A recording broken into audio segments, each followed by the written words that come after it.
ibang balita, malaki ang nakikitang potensyal sa eksportasyon sa industriya ng livestock at mga pananim ng Department of Agriculture.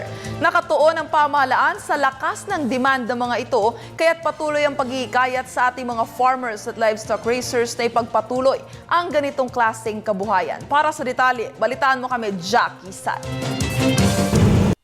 Handaan na ng Department of Agriculture ang pagpapalawak ng export market ng bansa. Ayon kay Department of Agriculture Secretary Proceso Alcala, maliban sa fancy rice, pinagtutuunan ng pansin ng ahensya ang iba pang mga agricultural products gaya ng poultry, pork, tuna, seaweed, corn, cocoa, mangoes, abaca, bananas, pineapple at iba pang mga high-value crops na isinusulong sa export market.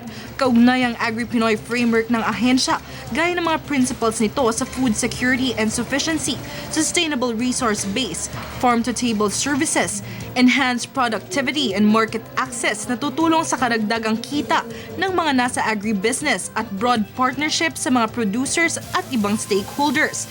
Nakikiisa sa programang ito ang ilang ahensya ng gobyerno, gaya ng Bureau of Agriculture and Fishery Product Standard, the Agribusiness Marketing Assistance Service, Department of Trade and Industry, Science and Technology, Interior and Local Governments, iba't ibang lokal na pamahalaan at ilang pribadong sektor.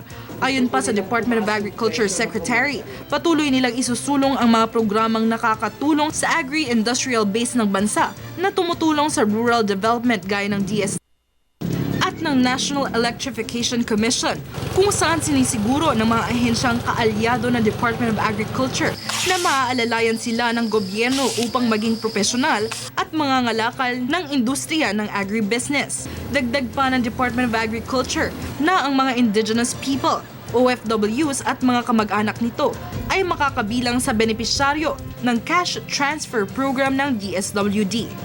Para sa Telebisyon ng Bayan, Jackie Say.